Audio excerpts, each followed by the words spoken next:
the thunderous boom of anti-aircraft fire tears through the dawn sky over Pearl Harbor, December 7, 1941. Through billowing black smoke, Lieutenant Commander James Holloway grips the controls of his outdated Grumman F-4F Wildcat, knuckles white with tension. Below him, the USS Arizona burns like a funeral pyre, men jumping from its blazing decks into oil-slicked waters. They said it couldn't happen, his voice cracks over the radio. Not here. Not to us. 3 miles away, aboard the USS Enterprise, Admiral William Bull Halsey stares at the approaching silhouettes of Japanese planes, his jaw clenched tight enough to crack teeth. The intelligence report he'd dismissed just days earlier sits on his desk, its warning now prophetic. His decision to ignore it has cost thousands of lives in mere minutes. As Holloway banks hard right, dodging a hail of bullets from a Zero on his tail, the aircraft carrier he was supposed to be protecting erupts in flames. Through his cockpit window, he locks eyes with his childhood friend, Lieutenant Thomas Hayes, trapped on the burning deck below. Hayes raises his hand in a final salute before disappearing into the inferno. The acrid smell of burning fuel and flesh fills Holloway's nostrils as a single antiquated Japanese biplane, somehow overlooked in the chaos, approaches the remaining American battleships like a predator stalking wounded prey. Its pilot, flying a machine that military experts had deemed obsolete, is about to change the course of the war through one man's catastrophic miscalculation.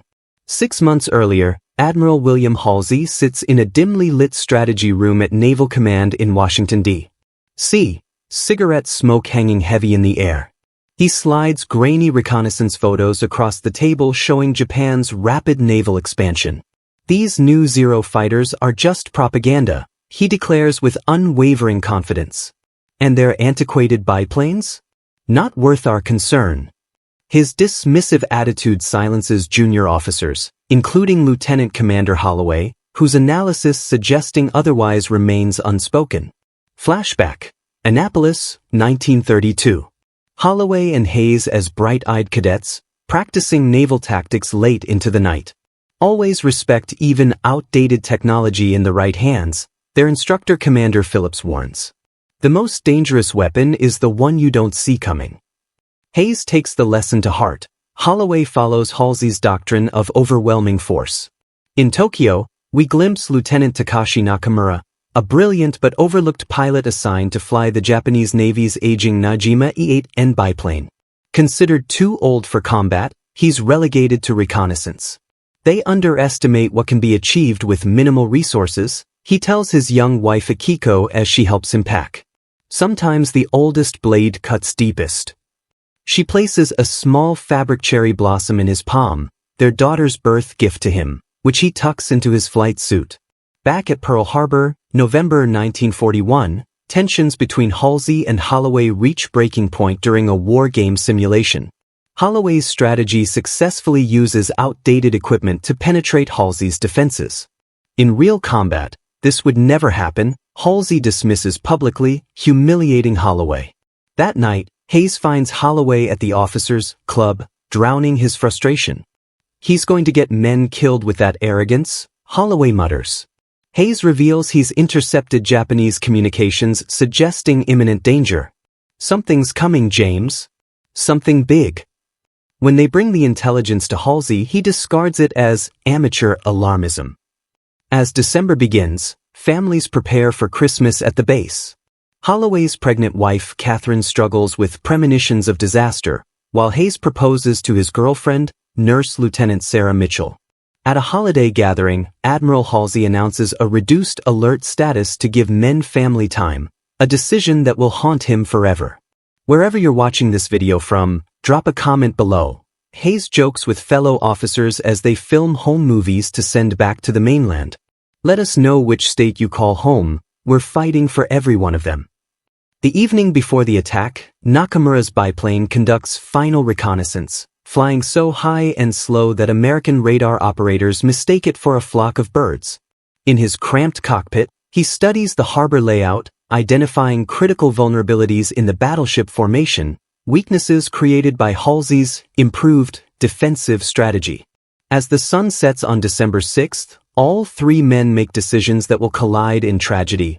Halsey refuses to order extra patrols despite new warnings, Holloway requests transfer to another command in protest, and Nakamura prepares to prove that a single determined pilot in an obsolete aircraft can change history.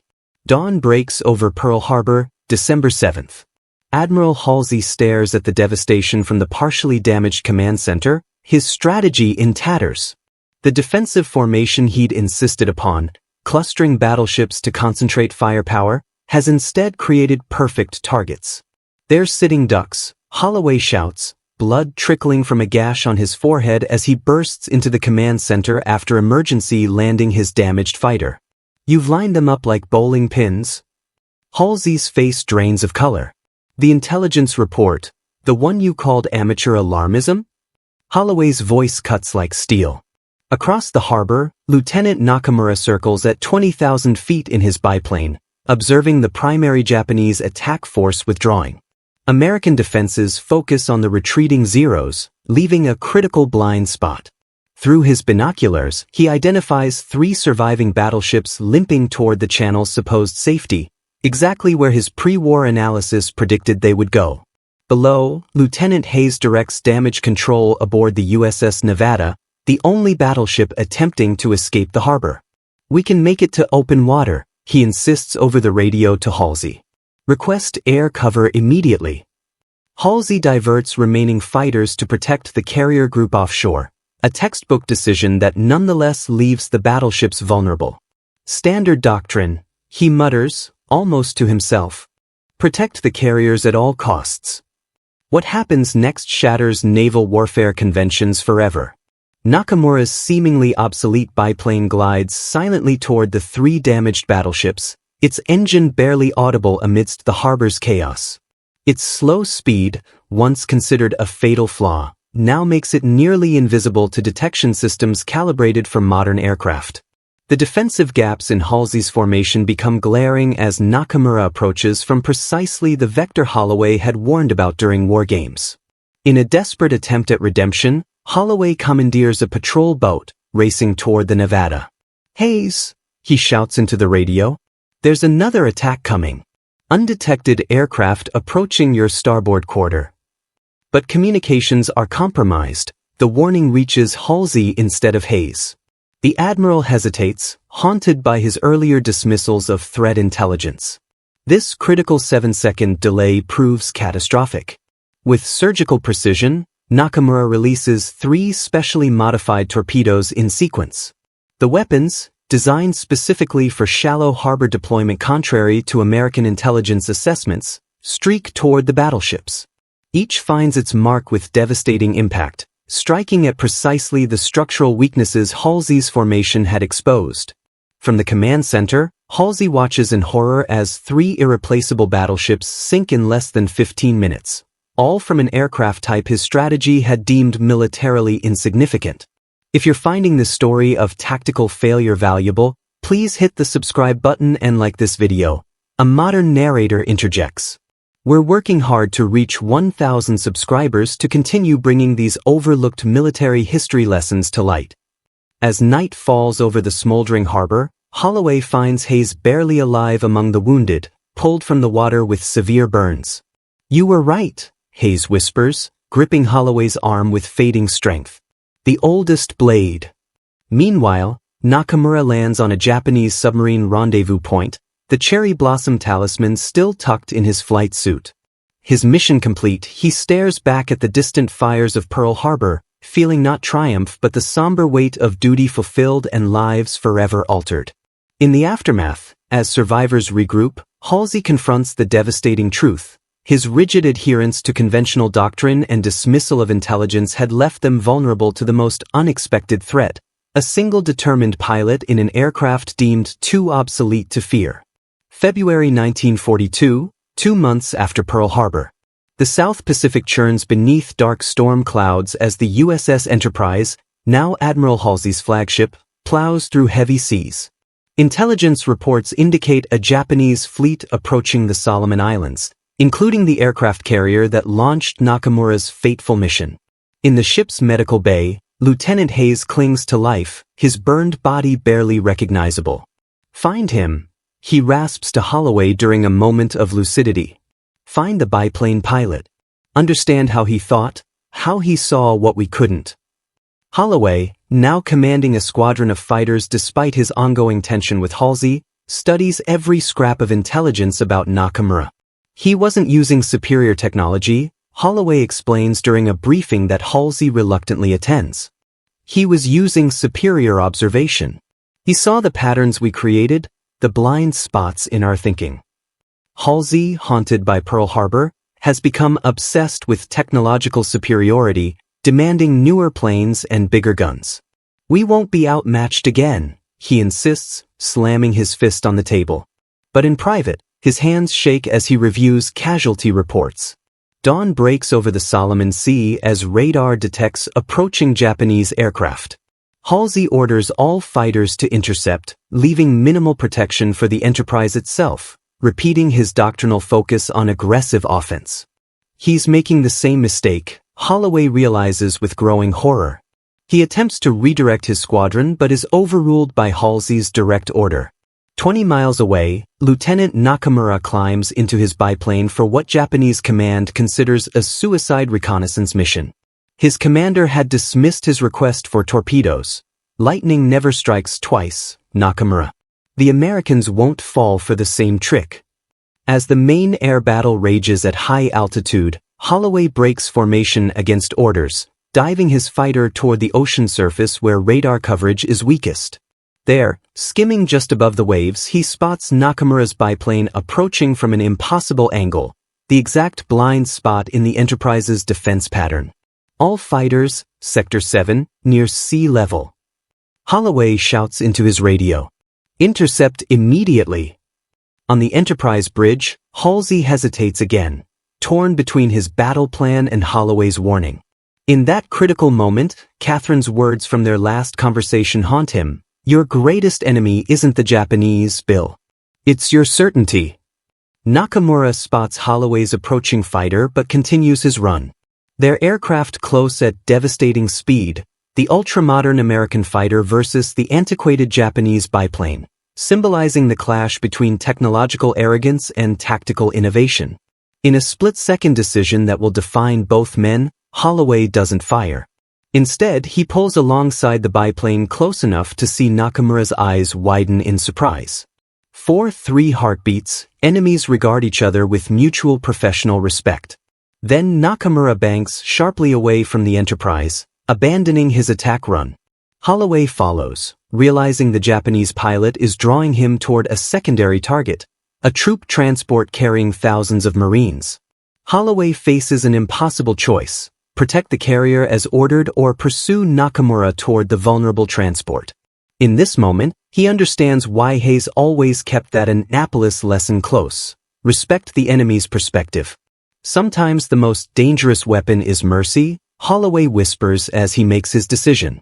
The resulting aerial duel between precisely matched opponents, one with superior technology, one with superior tactical insight, unfolds in a ballet of desperate maneuvers. Both aircraft take devastating damage. As Nakamura's biplane spirals toward the ocean, Holloway glimpses him clutching something small and pink in his hand, the cherry blossom talisman. Holloway's fighter, riddled with bullets, barely makes it back to the Enterprise, crashing onto the deck in flames. As sailors pull him from the wreckage, he locks eyes with Admiral Halsey across the smoke-filled deck. Between them lies the understanding that victory comes not from superior force but from the willingness to see beyond doctrine. Below the waves, Nakamura's biplane disappears into the depths, taking with it both a brilliant tactical mind and the lesson that would reshape American naval strategy for the remainder of the war. July 1943, Naval War College, Newport, Rhode Island. A scarred James Holloway, now Commander Holloway, stands before a room of officers, his left arm ending at the elbow, the price of his encounter with Nakamura. Gentlemen, he begins, we're not here to study technology. We're here to study thinking. Behind him, a large photograph shows Nakamura's biplane juxtaposed with America's most advanced fighter. This man sank 3 battleships and nearly crippled a carrier group with technology we considered obsolete. Admiral Halsey sits in the back row, no longer the brash commander but a man transformed by failure and redemption. The relationship between the two men remains complex, mutual respect forged through shared tragedy rather than friendship. Our greatest vulnerability wasn't our ships or our planes, Holloway continues. It was our certainty, our inability to see beyond our own doctrine. In a military hospital in San Diego, Lieutenant Hayes undergoes his 17th surgery. His fiancée Sarah, now his wife, reads him Holloway's letters detailing how naval strategy has evolved since Pearl Harbor. They're finally learning from Nakamura, Hayes whispers through damaged lips. Sometimes it takes an enemy to teach us our greatest lessons. Through intelligence gathered after the Solomon Islands engagement, the Americans have pieced together Nakamura's story, his brilliant Naval Academy record, his demotion for challenging conventional tactics, his last letter to Akiko expressing doubt about the war's purpose while maintaining his duty to protect Japan.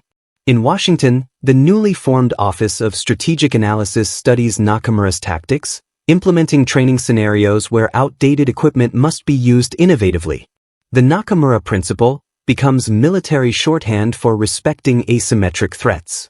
Admiral Halsey, testifying before a closed congressional committee, takes full responsibility for Pearl Harbor's vulnerabilities. I failed to see what was directly before me, he admits. My contempt for what I considered inferior technology blinded me to superior thinking. Holloway establishes correspondence with Nakamura's widow through neutral Swiss channels, learning that her husband had studied American naval formations for years before the war. He admired your navy, Akiko writes. He believed that understanding one's adversary was the highest form of respect. She includes a pressed cherry blossom identical to the one Nakamura carried, a gesture of shared grief that transcends national enmity. As the war progresses, American naval doctrine incorporates the painful lessons learned. Defensive formations now account for unconventional attack vectors. Intelligence reports, regardless of source, receive thorough analysis. Most importantly, technological superiority is no longer conflated with tactical superiority. In a poignant scene at Arlington National Cemetery, 1944, Holloway and Halsey stand at the grave of Commander Phillips, their Annapolis instructor who had warned about respecting outdated technology. He knew, Halsey acknowledges. All those years ago he knew. War makes us focus on our enemies' weapons, Holloway responds. We should have focused on their minds. By 1945, as the war nears its end, the three lives forever connected by Pearl Harbor have followed divergent paths. Halsey, his reputation both tarnished and redeemed, commands the Third Fleet in the Pacific, implementing the strategic lessons that cost so many lives to learn. Hayes, permanently disabled but intellectually sharp, teaches at Annapolis, ensuring future officers understand the Nakamura Principle. And Holloway, promoted to captain, now advises on asymmetric warfare threats. In the war's final days, as American bombers approach Japan, Holloway ensures that Nakamura's village is removed from target lists, a private acknowledgement of respect between worthy adversaries. When peace finally comes, Catherine gives birth to twins. They name the boy Thomas after Hayes, and in a decision that raises eyebrows but feels right to both parents, they name the girl Takashi. The greatest honor we can give our enemies, Holloway tells his children years later, is to learn from them. Nakamura's greatest victory wasn't sinking those battleships. It was forcing us to see beyond our own certainties. In the Naval War College library, a small display case holds two items: the crumpled remains of a cherry blossom talisman recovered from the Solomon Sea, and beside it, the tactical manual Holloway eventually wrote, entitled, The Adversary's Advantage, Learning from Defeat. The case stands as a quiet testament to how bitter enemies can become the most profound teachers. Present day, the Naval War College, Newport. A gray-haired instructor gestures toward the same display case, now weathered by time but preserved with reverence. The Nakamura Principle remains fundamental to military strategy today, he tells a group of young officers. Technology changes, but human ingenuity, the ability to see what others miss, that is timeless. As the class disperses, an elderly man in civilian clothes lingers by the case. A young lieutenant approaches, noticing the visitor's weathered face and the missing left arm. "Admiral Holloway," she says with reverence. "I didn't expect to see you here today." He smiles faintly. "Some lessons you never stop learning." He touches the glass over the pressed cherry blossom. This wasn't just about military tactics. It was about respect. About understanding that your enemy's perspective might be the very thing that saves you. The camera pulls back to reveal a modern naval classroom where officers from multiple nations, including Japan, study together, analyzing historical battles for their contemporary relevance. Pearl Harbor taught us that dismissing what seems obsolete or inferior can be fatal. Holloway's voice continues as narration.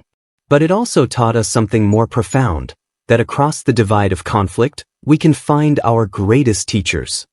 The scene transitions to footage of modern naval exercises, where seemingly outdated tactics are incorporated alongside cutting-edge technology, the living legacy of the Nakamura Principle. History isn't just about remembering what happened. It's about understanding why it happened and carrying those lessons forward. The final shot returns to the cherry blossom and tactical manual, side by side in their case, enemies in life, united in legacy. If this story of tactical innovation and human respect resonated with you, please subscribe to our channel for more deep dives into the overlooked lessons of military history. Share this video with anyone interested in how single moments of insight can change the course of warfare. And remember, sometimes our greatest strength comes from understanding perspectives we once dismissed as irrelevant or inferior. In war and peace alike, seeing through another's eyes may be our most powerful weapon.